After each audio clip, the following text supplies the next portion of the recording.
Welcome back to Three Swords Productions. Tonight we are doing set 3 coverage, and God, pre-release was yesterday. We got a whole case opened.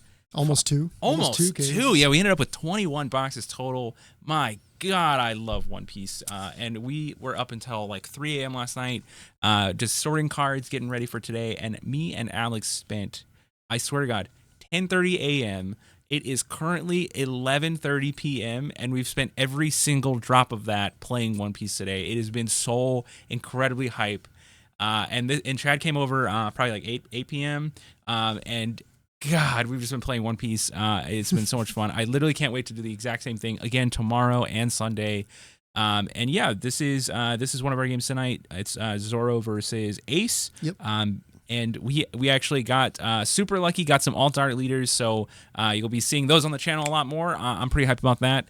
You ready? Let's get started. Yeah, absolutely. Jump into this game. It was great. Let's go. I'm excited about this.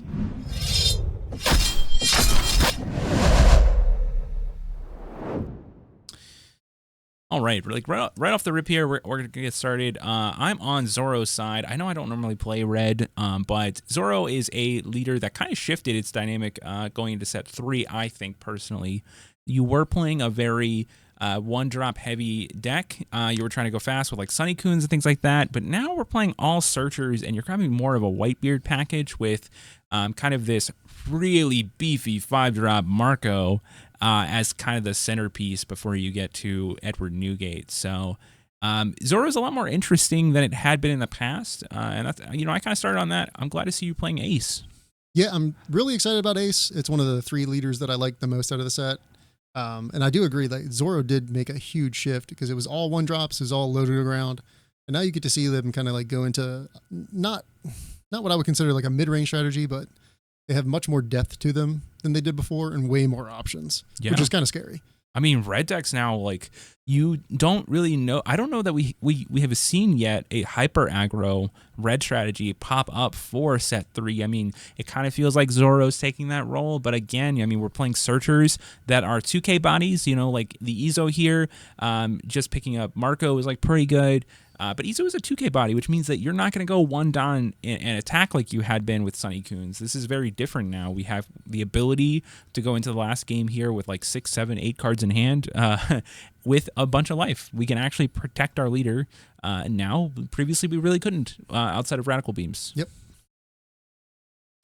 Okay, and we are on 4-Dan here, so we have quite a few options. Now, I'm considering playing the 4-cost Martial Teach, now featuring red. It had been blue in the past, but that is a 6K body. Now, the effect is pretty underwhelming, in my opinion, but that's mostly probably because I don't have a lot of experience playing it yet. Hoping to change that this weekend, though. It was really good in sealed, though.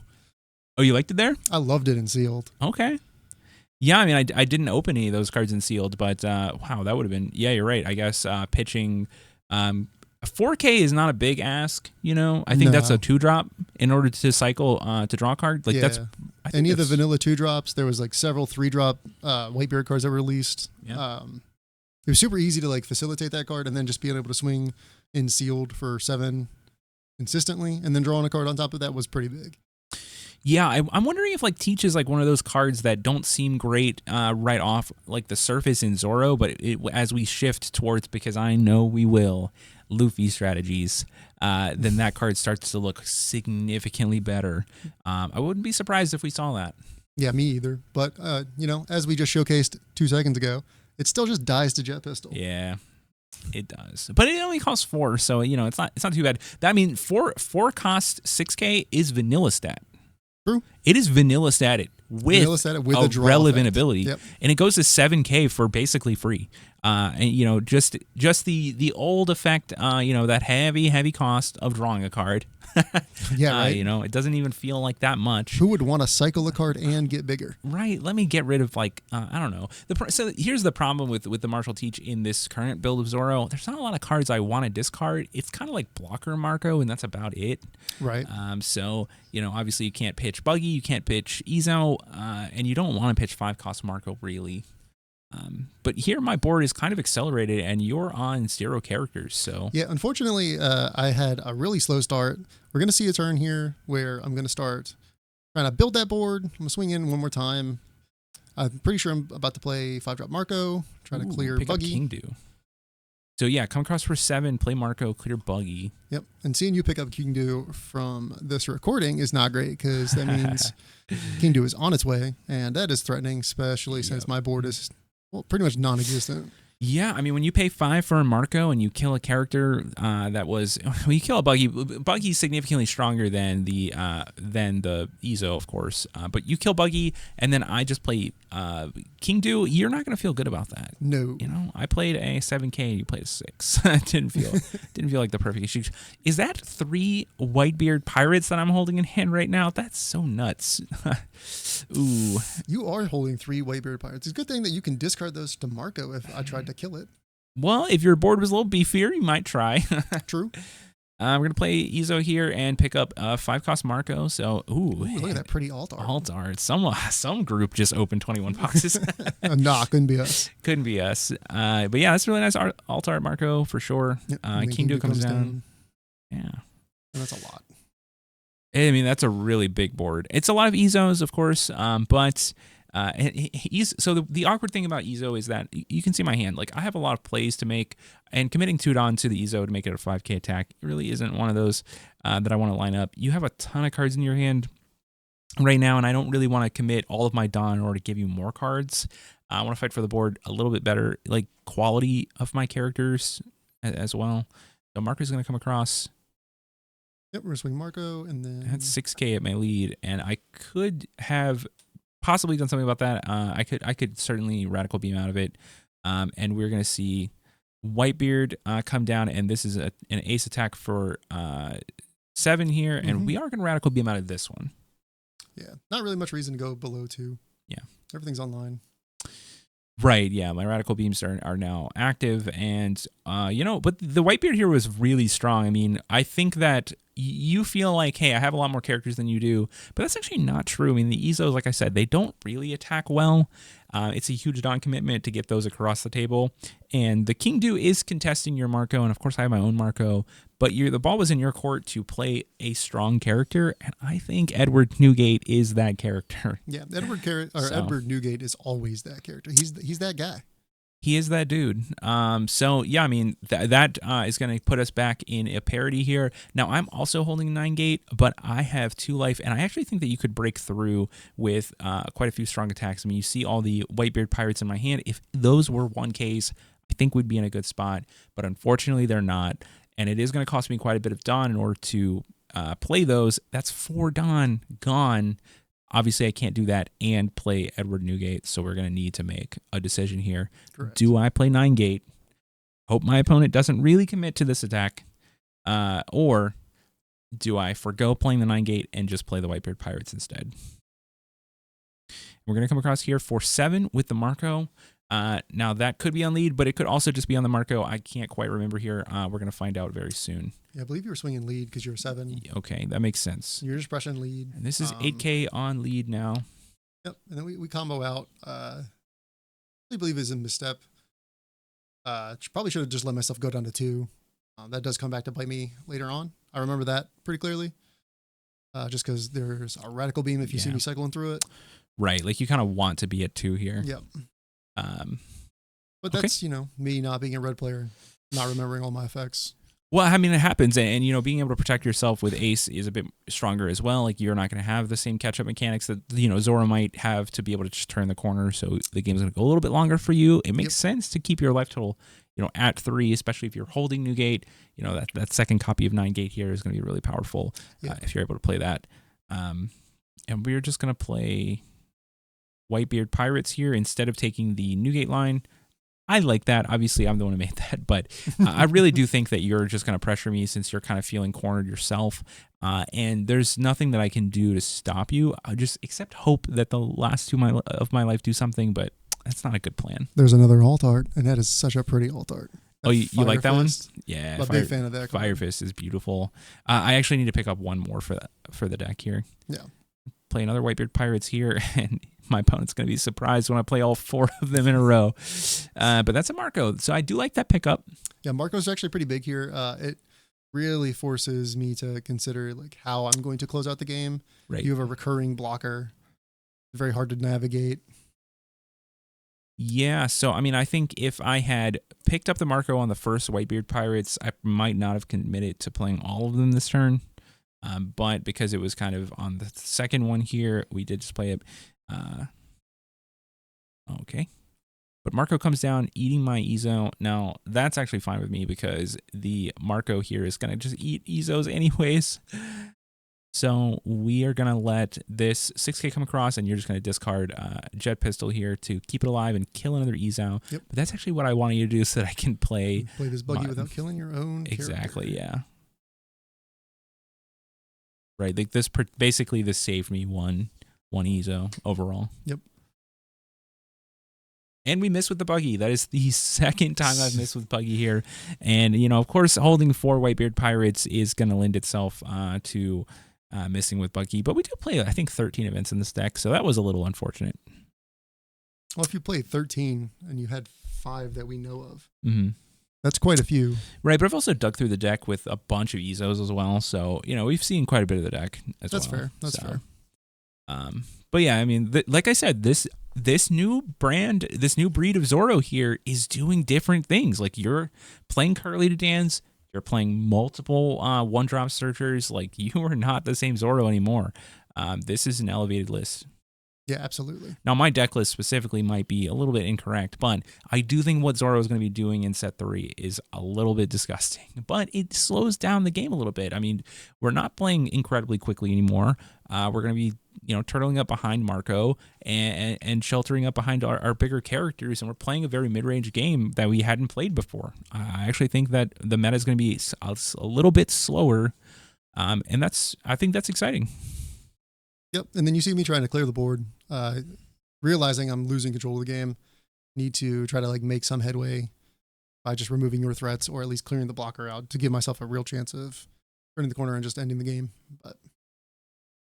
And Fire Fist finds its most perfect use, which is discarding it to, you know, to resummon my 4-cost Marco there. Yep. Very nice. It's a Whitebeard Pirates card, so you can play it. You can play it for either Marco. Very nice. Yep. Very much. And now it's my turn here, so I'm really just trying to figure out the math around that 7 drop there. Sorry, the 9 gate. And how do we deal with? Do we have enough? Do we have enough attacking power to break through 3 life here and get the 4th for lethal? Or do we start just cleaning up the board? And it's a really tough decision because it's basically like, what is the card quality of my opponent's 6 total cards that they might have? And really, like, what's that last attacking point? How good is it, right? If my opponent just says, hey, I don't even want to try and counter out of the first 3 attacks, I'm really just banking all 6 here to stop your last power. You know, can I beat that? And I think the answer is actually no, I can't. So you really have to consider what do you look like if you pass it back to your opponent and give them another turn. Yeah, I agree. I think trying to go for a game here is just incorrect. If you put me down to 2, you threaten the ability for me to just have all that extra combo power, including Radical Beams being online for the first time. Whereas you could easily just kind of pressure my 9 gates with your Kingdu and your Marco.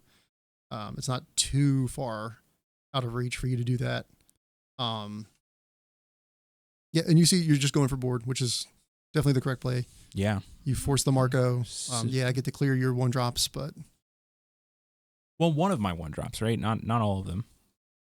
Oh, true. Yeah, because I don't believe we keep it alive the second time. I think we let it die. Well, the buggy is a little bit too big for you to pop on the return Marco. Oh, that's true. You do have Dawn attached. That is how that works. Yeah. Plus my Zoro leader ability would also make it a 4K, get it out of range. Yeah. But yeah, I mean, Marco itself just taking care of the buggy is pretty awesome, as is just like a base effect.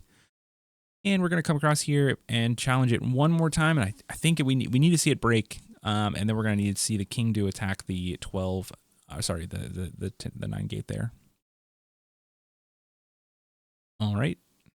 Yep. Knowing that the last card is Radical Beam here, it would have actually been more correct to just either discard the Radical Beam to keep the Marco alive and force you to choose between 9 gate and Marco, which you would clearly choose the 9 gate, and then maybe even force you to swing with your blocker Marco. to clear. Right. And we were talking about the line in the moment. That's why he like kind of waited for life, because I wasn't sure if I wanted to attack his face or the 9-gate, and ultimately decided that, hey, the 9-gate, if it dies, like he literally just can't kill me on his turn, and then I get a full another turn with most of my board as well. So it just makes a lot of sense to kill the 9-gate there. He has like 1 or 2 cards in hand. There's no way he can really protect that. So, and at 3 life, he can't Radical Beam out of that either. Radical Beam only counters for 2k. And then I get to play Correlated In and see what is in the top 5 cards of my deck. And plenty of options. Well, we have 1. Okay, so we have Ezo and Buggy there, don't we? Yeah. So definitely think Ezo with your luck with Buggy. Yeah, right. Don't know if I'd risk it a 3rd time. Well, the big thing is Buggy's going to grab an event, which costs Dawn, and I have 0 Dawn. Exactly. And Ezo's going to grab Ezo would grab a Whitebeard card, which could be a 2k Jozu. Yeah. So it's what card are you looking for specifically, and then you take the line to get you closer to that. Now, obviously, you have to get lucky to get exactly the line that you wanted, but it certainly is possible if you take the steps necessary to get there. I mean, you just play to your outs. And right. Play to your outs, exactly. And speaking of outs here, it's looking pretty gross for you at the moment. I mean, of course, you could you can skate by my blocker there with a quick Otama, if you have one, but card selection's not really in the bag right now because you've been pressured super hard and you only have 2 cards in hand. So yep, we're gonna see 12k come across. We definitely do not have an Otama. Would have been great, but also you're playing ace, so you can play 7-drop ace. That would have been great off the top.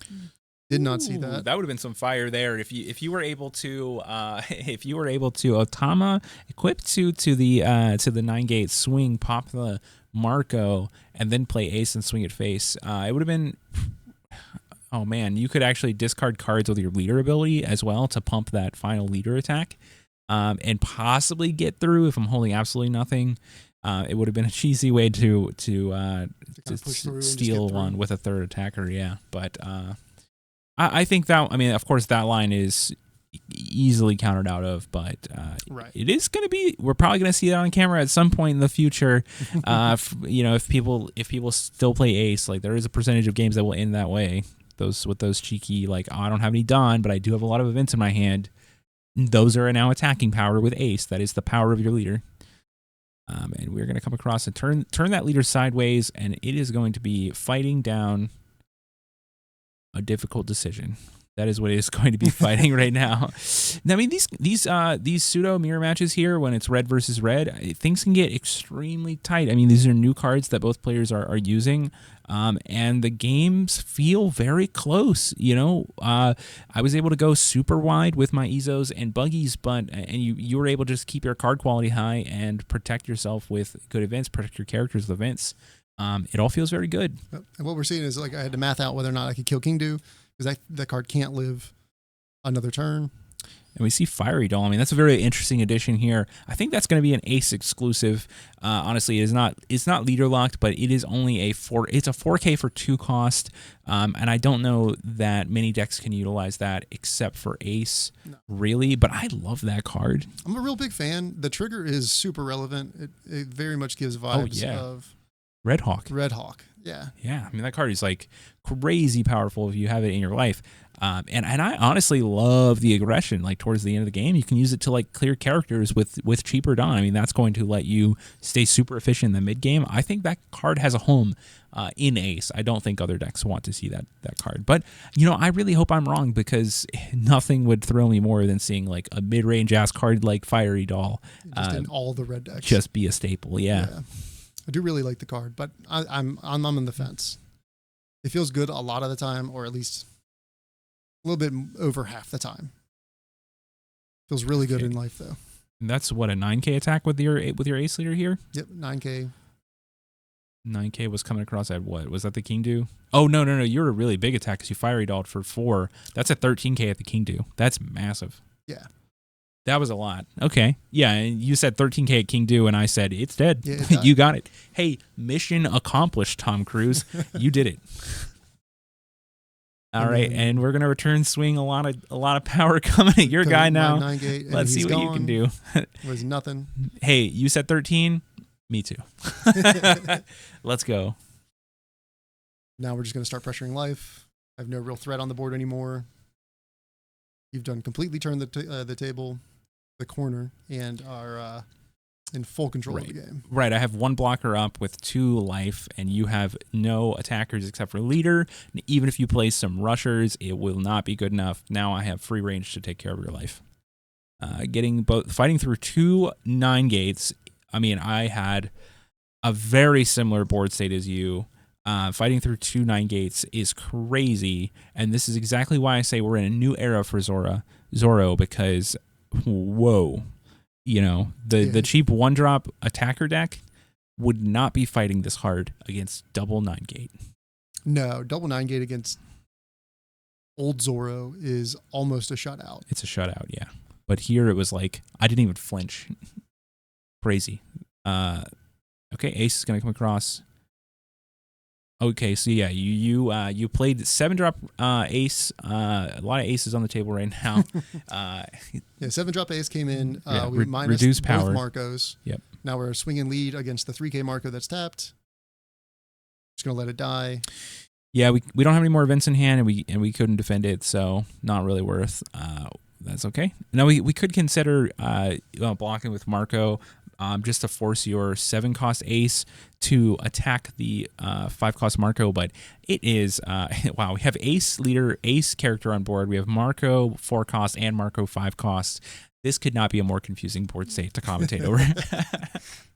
I mean, we're gonna play Ezo, try to find something useful. Marco, not useful this turn.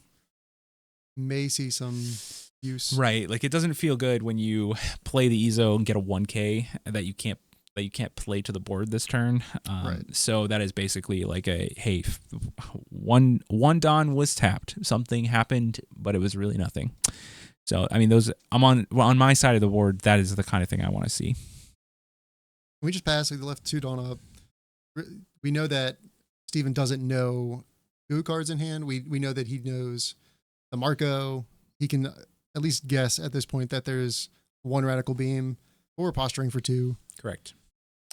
I know about one event. You've been kind of playing with it this game, like holding it up like a lot this game. So we're going to come across for 7 here to pressure that. So you will not be able to 1K out. You have to, you couldn't 2K out either. So if you want to use your event efficiently, this is the opportunity to do so.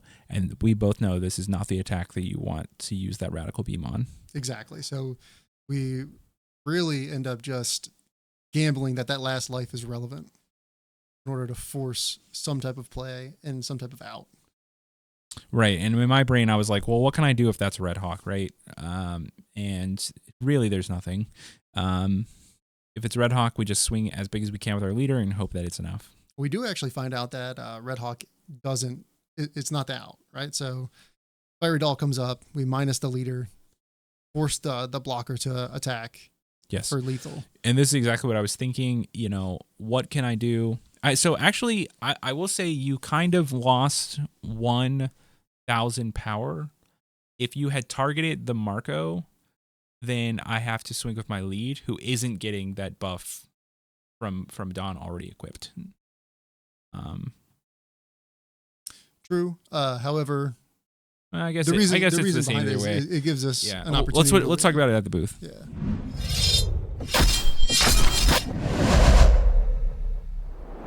No, I think in that moment they're both 6Ks and it doesn't matter. I think I'm crazy. Don't worry about it.